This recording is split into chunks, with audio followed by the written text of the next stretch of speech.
Baik.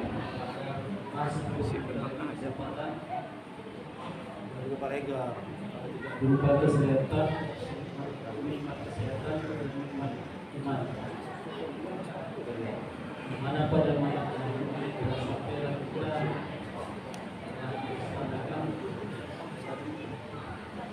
sholat isya berjemaah. Setelah kita teruskan dengan sholat witir, sholat tarawih. Adapun informasi yang kita sampaikan pertama terkait infak di malam keempat kita terima dari jemaah sekalian sebesar 438.000 rupiah. Kami ucapkan kepada jemaah sekalian, bapak-bapak, ibu-ibu, saudara-saudara yang telah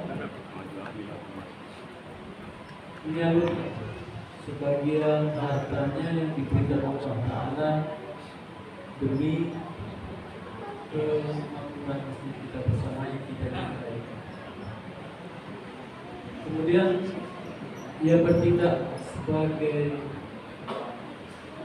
imam sekaligus sebelum kita lakukan sholat tarawih kita dengar ceramah kebetulan Alhamdulillah Ustaz Al-Fadilah Al-Hafiz telah hadir di tengah-tengah kita. Sama baiknya kita dengarkan bersama nasihat fadilah keutamaan di bulan Ramadan. Sama-sama kita dengarkan, mudah-mudahan apa yang disampaikan beliau jadi petunjuk aja bagi kita dan kemudian bagi kita beramal saleh. Kemudian beliau teruskan oleh Al Hakim dan Ustaz untuk pelaksanaan seperti biasa sebelumnya, pada sebelumnya 22 rakaat. Kemudian informasi yang kami sampaikan kepada jemaah sekalian, mudah-mudahan ke depan kita diberi kekuatan, kesehatan, dan iman dapat lebih bergiat lagi untuk beramal saleh. Assalamualaikum warahmatullahi wabarakatuh. Waalaikumsalam.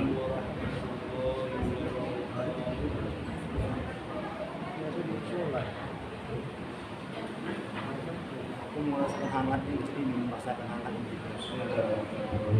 Assalamualaikum warahmatullahi wabarakatuh.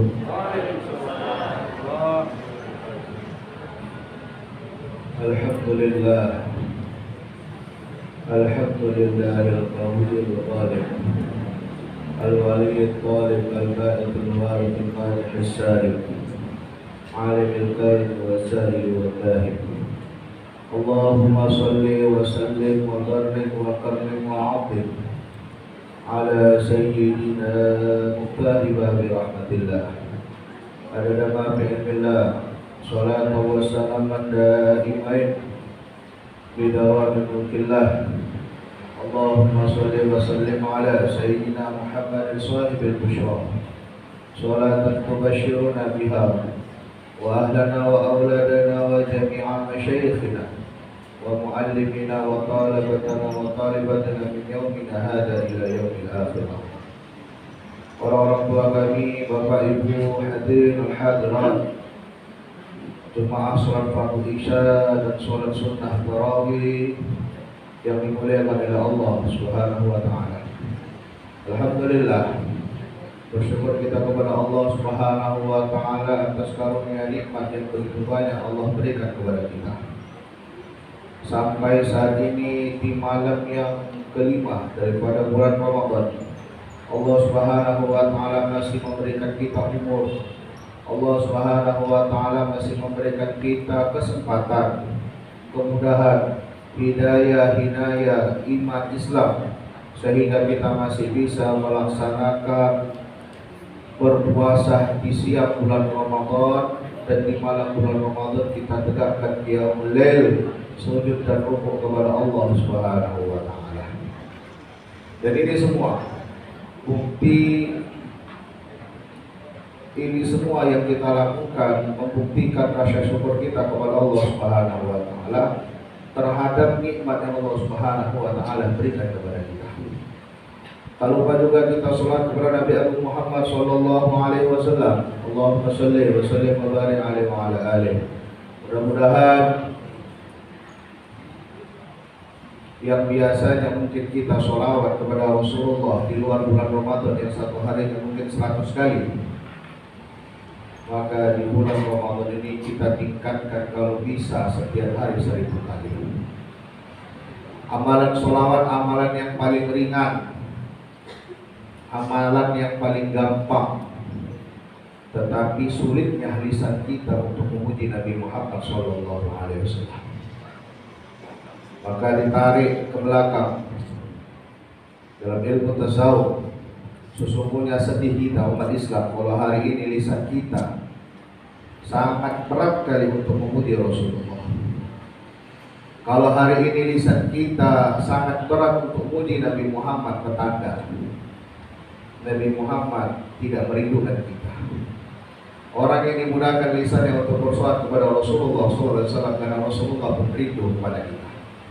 Maka kita berharap kepada Allah agar Allah Subhanahu wa taala memberikan taufik hidayah rahmatnya kepada kita sehingga kita lisan kita bisa mudah untuk memuji kekasihnya baginda Rasulullah sallallahu alaihi wasallam.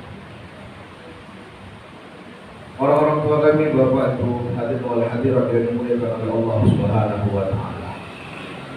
Malam pertama, malam kedua, malam ketiga dan keempat. Bahkan setiap tahun datangnya bulan Ramadan, kita sudah terbiasa mendengar daripada fadilah-fadilah Ramadan. Baik itu firman Allah maupun hadis yang baginda Rasulullah SAW yang keluar daripada lisan guru-guru kita, yang keluar daripada lisan para ustadz-ustadz kita, para mubalik-mubalik kita. Maka yang menjadi pertanyaan yang sudah kita bolak-balik dengar fadilah Ramadan dan keutamaan Ramadan, sudahkah menambah jazbah semangat kita beribadah kepada Allah Subhanahu wa taala di bulan Ramadan ini atau belum? Maka di sini saya ingin sampaikan, Ramadan asal kata daripada Ramadan adalah rombong. Kalau ditarik dari segi bahasanya, Ramadan yang asal katanya daripada romto. Apa itu romto? Artinya bulan yang panas. Sebab ketika penamaan bulan, kebetulan pada bulan yang romto ini cuaca itu sangat panas ketika penamaan bulan, maka diberilah nama bulan ini Ramadan yang asal katanya daripada romto. Dan kita hari ini orang Islam harus tahu setiap tahun datang bulan Ramadan, kira-kira kita tahu nggak kapan jatuhnya perintah bulan Ramadan ini kepada Nabi Muhammad? Ada yang tahu boleh? Ada. Inilah hari ini kita kurangnya pemahaman kita. Sebab apa? Hari ini penyakitnya umat akhir zaman, al-amal ila ilm, beramal tanpa didasari oleh ilmu. Maka mesti kita ketahui jatuhnya perintah daripada bulan Ramadan ini pada tahun kedua Hijriah Nabi.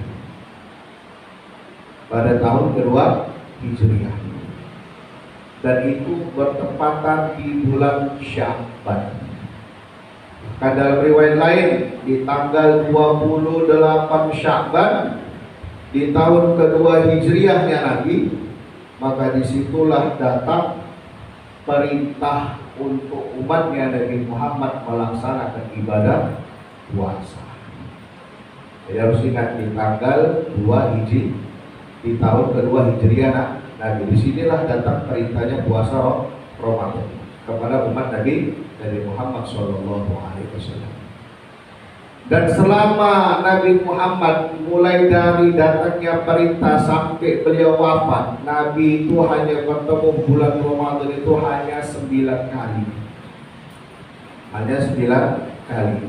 Yang 8 kalinya Nabi berpuasa harinya kurang daripada 30. Dan hanya satu kalilah Nabi berpuasa sempurna 30 hari. Nah, jadi kalau kita pikir Nabi wafat umur 63, berarti Nabi itu dapat wahyu perintah puasa di umur 54 tahun. Lalu ketika nama permulaan ini, bulan puasa ini, bertepatan pada bulan itu cuacanya sangat panas, maka dikatakanlah Ramadan. Yang asal katanya maka disempurnakan jadi Ramadan, bulan yang sangat panas. Maka jangan mengeluh dan jangan heran, memang sudah menjadi kebiasaan setiap datangnya bulan Ramadan cuaca terlalu panas. Bahkan dalam tafsir Al-Imam An-Nawawi dalam kitab Tashabul Asma dikatakan panasnya di siang bulan Ramadan itu menambah kemujahadan orang yang sedang melaksanakan puasa, sehingga dengan teriknya matahari makin panas, makin kencang rasa dahaga haus kita di siang hari Ramadan, maka disitulah Allah Subhanahu wa Ta'ala mengampunkan dosa-dosa kita. Jadi jangan Ramadan lagi, kalau mau kasidah jangan Ramadan tiba salah, Ramadan tiba. Atau kalau anak bapak ibu punya anak atau punya cucu lahir di bulan Ramadan, jangan kasih nama Ramadan, salah kalau Ramadan. Sebab dalam bahasa Arab gak ada huruf R, huruf Ra gak ada, yang ada huruf Ro. Dan bukan pakai huruf Dal, tapi pakai huruf Do, Ramadan, bulan yang panas. Jadi kalau mau kasih nama, mungkin ada yang cucunya baru lahir di bulan ini, kasih nama misalnya Rizky, apakah Rizky Ramadan. Jangan Ramadan, kalau Ramadan artinya penyakit mata. Walhasil hari ini umat Islam Ramadan tiba, penyakit mata tiba, makanya puasanya tidur aja.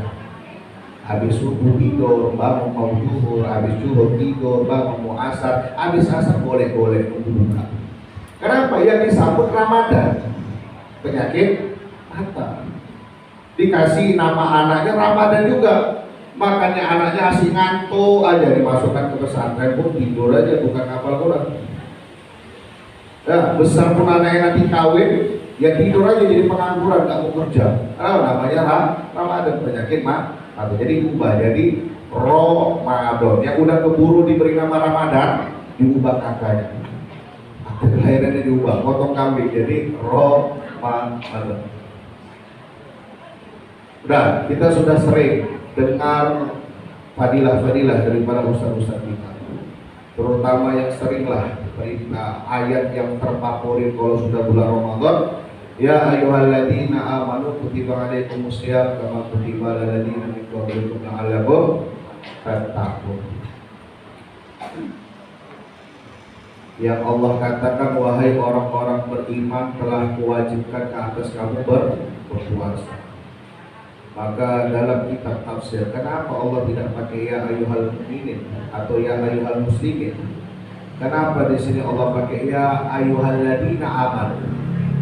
Di sini Allah memanggil orang-orang beriman. Sebab apa?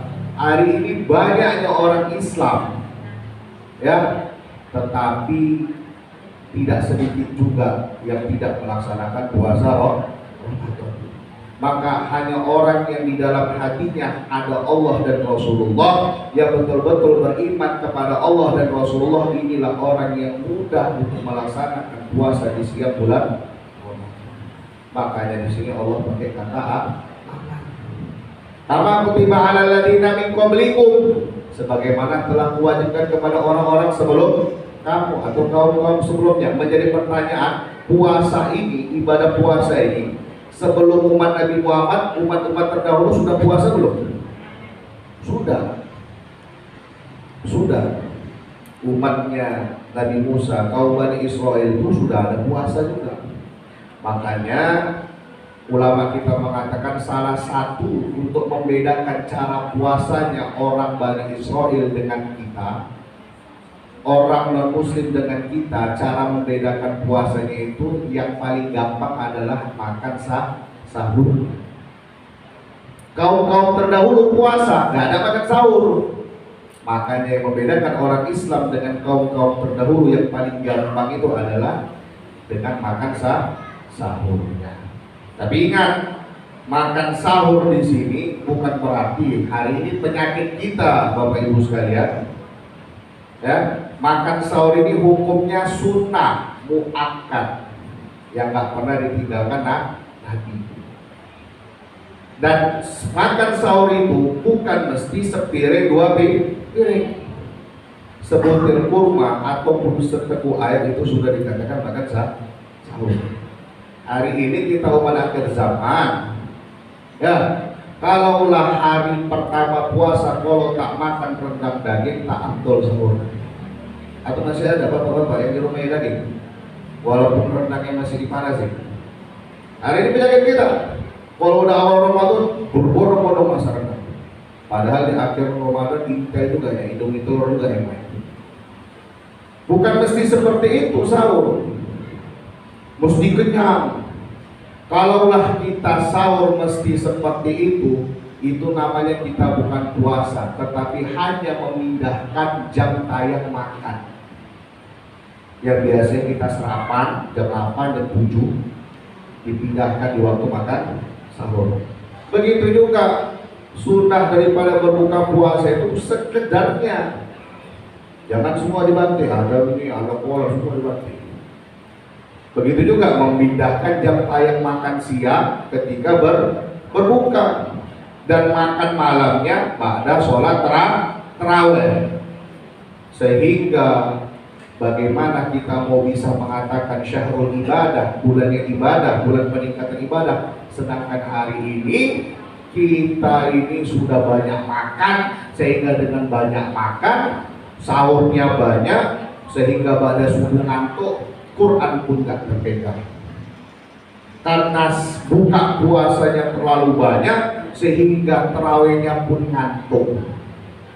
Katanya syahrul ibadah, mana buktinya? Ada tadi, karena udah banyak yang dikonsumsi. Maka ini mesti kita ubah. Itu saja, kurang lebihnya saya mohon maaf. Wassalamualaikum warahmatullahi wabarakatuh.